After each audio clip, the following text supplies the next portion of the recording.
চারিদিকে একটি আওয়াজ উঠেছে, কোচ পরিবর্তন। বাংলাদেশ ফুটবল দলের কোচ পরিবর্তন খুব জরুরি হয়ে পড়েছে। বিশেষ করে হাবিয়ার কাবরেরাকে দিয়ে এই বাংলাদেশ ফুটবল দলের পক্ষে খুব ভালো রেজাল্ট করা, এখন এই স্বপ্ন আশা দেখার লোক খুব একটা নেই। এই বিষয়টা এখন ভাবতে শুরু করেছে বাফুফেও। বাংলাদেশ ফুটবল ফেডারেশনের মধ্যেও কোচকে নিয়ে চিন্তাভাবনা চলে এসেছে। কোচকে নিয়ে তারাও ভাবছে। তারা যে ভাবছে তার একটা দৃষ্টান্ত হচ্ছে বাংলাদেশ ফুটবল ফেডারেশনের এক্সিকিউটিভ কমিটির আয়োজনে শনিবার একটি সংবাদ সম্মেলনের আয়োজন করা হয়েছে। সেই সংবাদ সম্মেলনে উপস্থিত থাকবেন বাংলাদেশ ফুটবল ফেডারেশনের সভাপতি তাবিদ আওয়াল। তাবিদ আওয়ালের এই সংবাদ সম্মেলনে যে বড় অংশ জুড়ে কোচ হাবিয়ের কাবেরেরা যে থাকবেন সেটি আগের থেকেই ভালোভাবে অনুমান করা যাচ্ছে। কারণ কোচের কৌশল, কোচ যেভাবে খেলিয়েছেন সিঙ্গাপুর ম্যাচে হারের পর সবার আগে যার কথাটা বেশি আসছে সে হলো কোচের যাবতীয় ভুল কৌশল, সঠিক জায়গায় সঠিক খেলোয়াড়কে না খেলানো, সব মিলিয়ে আসলে তার স্কোয়াড সব মিলিয়ে যে ধরনের আমরা যে বিষয়টি দেখলাম সিঙ্গাপুর ম্যাচের পর, তাতে এই কোচের উপর আর আস্থা রাখা আসলেই কঠিন। আমি ব্যক্তিগতভাবেও গত মার্চে শিলংয়ে ভারতের বিপক্ষে ম্যাচের পর কিন্তু যখন চারিদিকে কোচ পরিবর্তনের তখনও আওয়াজ ছিল, অনেকদিন ধরে আওয়াজটা আছে, অনেকদিন ধরে এই দাবিটা আছে, কোচ পরিবর্তনটা খুব জরুরি হয়ে পড়েছে। কিন্তু তখনও মনে হয়েছিল ব্যক্তিগতভাবে যে একটা কোচকে আরেকটু তো সময় দেয়া যেতে পারে কিনা। কিন্তু সিঙ্গাপুর ম্যাচের পর আসলে আমার নিজেরও ব্যক্তিগতভাবে, শুধু আমি নিজে বলবো কেন, বাংলাদেশের সব ফুটবল বোদ্ধা হওয়া লাগবে না, একদম সাধারণ দর্শকও বুঝতে পারছে যে এই কোচ এত ভুল করছে, তিনি আদৌ হামজা চৌধুরী, সমিত সোমদের মানের ফুটবলারদেরকে চালানোর সক্ষমতা বা তাদেরকে নিয়ে একটা ফুটবল টিমের ভালো রেজাল্ট নিয়ে আসার আদৌ তার পক্ষে সম্ভব কিনা, এটা সবারই এই প্রশ্নটা এসেছে, সবার কাছে এই প্রশ্নটা। দেখেন, হামজা চৌধুরী যে উঁচু মানের খেলোয়াড়, যে মানের খেলোয়াড়, সমিত সোম যে মানের খেলোয়াড়, আমি তো দেখলাম হামজা চৌধুরী, আপনার খেয়াল করেছেন, তিনি মানে একদম বেসিক জিনিস বলতে হচ্ছে আমাদের লোকাল ফুটবলারদেরকে, কত পার্থক্য। সেই মানের ফুটবলারদেরকে আপনাকে তাদেরকে সর্বোচ্চ ব্যবহার করতে হলে কোচের কৌশলটা হতে হবে সেরকম, কোচের মানটা হতে হবে সেরকম।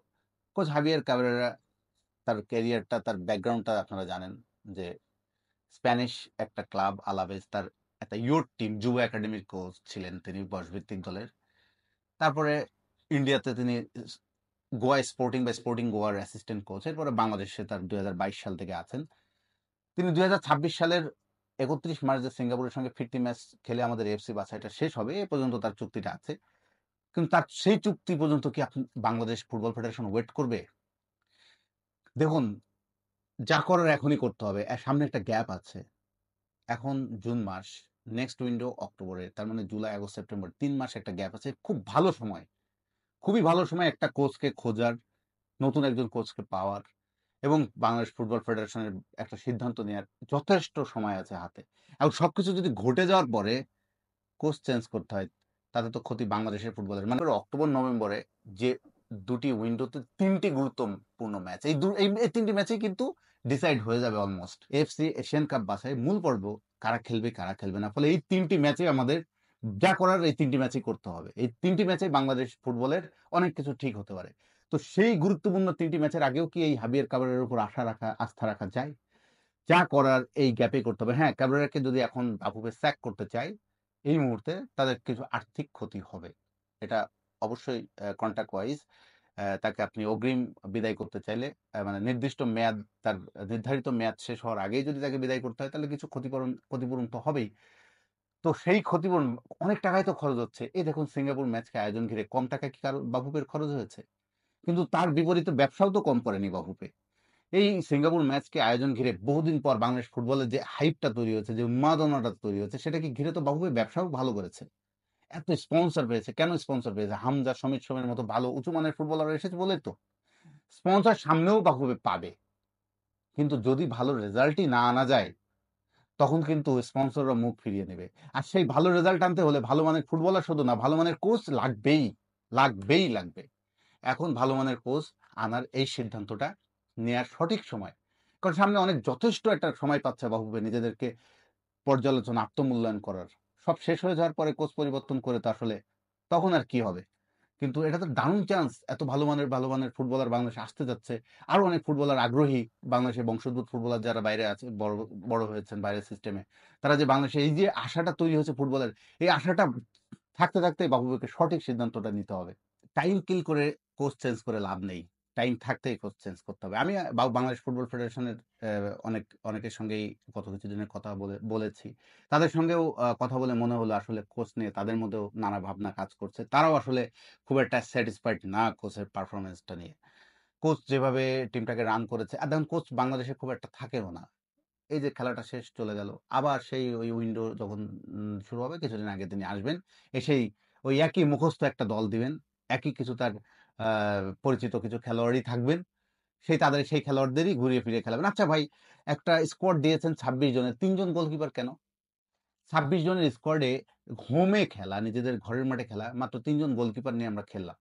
3 জন গোলকিপারের যে মেইন গোলকিপার, যাকে নিয়ে আপনার দলটাকে সাজিয়েছেন কোচ হাবিয়ার কাবরেরা, সেখানে সেই মিতুল মার্মার একটু জাস্ট ম্যাচের আগের দিন বা 1-2 দিন আগেই তার একটা ব্যক্তিগতভাবে একটা পারিবারিকভাবে একটা বড় শোকের একটা ঘটনা ঘটেছে। তার ভাই মারা গেছেন। এই খেলোয়াড়টা কতটা মানসিক কঠিন পরিস্থিতির মধ্য দিয়ে গেছে।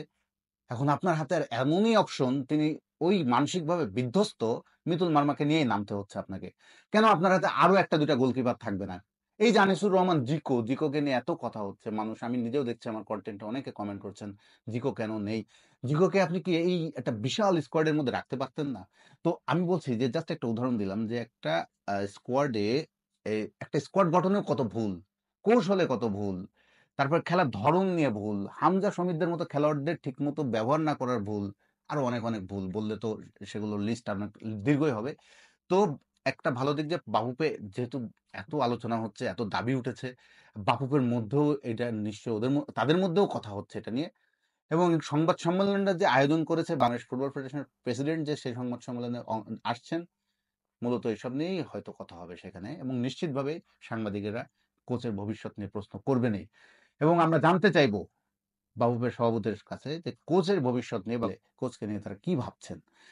এখন আসলে আর বেশি সময় নষ্ট করা চলবে না বাফুফের, খুব দ্রুতই সিদ্ধান্ত নিতে হবে।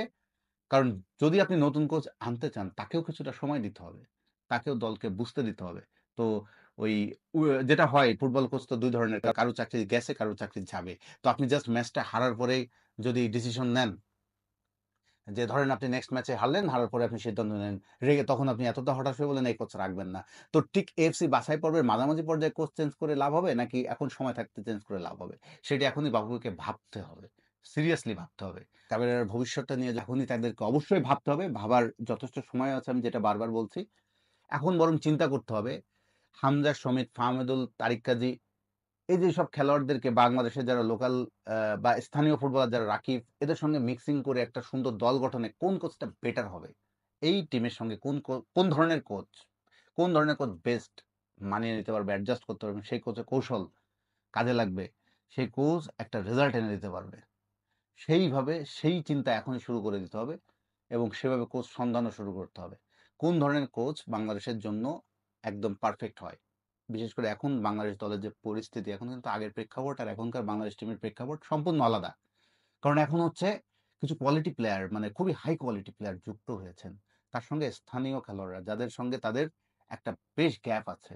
বেশ গ্যাপ বলতে আমি মানসিক গ্যাপ বোঝাচ্ছি না, মানের গ্যাপ বোঝাচ্ছি, যেটা আমি শুরুতেই বললাম কন্টেন্টের, যে হামজা চৌধুরী শেখাচ্ছে, বোঝাচ্ছে খেলোয়াড় তার টিমমেটদেরকে। এই বেসিক জিনিসটা তাকে তো আর ইংলিশ প্রিমিয়ার লিগে করতে হয় না, বা লেস্টার সিটিতে করতে হয় না, তাকে করতে হচ্ছে বাংলাদেশ টিমে এসে। খুব ছোট ধরেন টাইম কিল করছে খেলার মধ্যে, এত টাইম কিল হচ্ছে সে বিরক্ত হয়ে গেছে। এটা কি একটা ইন্টারন্যাশনাল ম্যাচে এই দৃশ্য হতে পারে? বা একটা এত হাই কোয়ালিটির ম্যাচে কি এটা হতে পারে? এরকম ছোট বেসিকের অনেক বিষয় আছে যেটা সেটা টিমমেটদের শেখাচ্ছে। কিন্তু এই জিনিসটা তো কোচের কাজ। কোচই মূলত এগুলো ঠিক করে দিবে।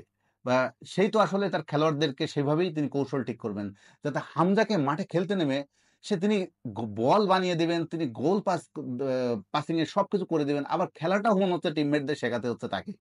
এই পরিস্থিতি যেন তৈরি না হয়, তার সেটি যেন আমাদের চোখে আঙ্গুল দিয়ে এই বাংলাদেশ সিঙ্গাপুর ম্যাচে আমরা সেটা দেখলাম।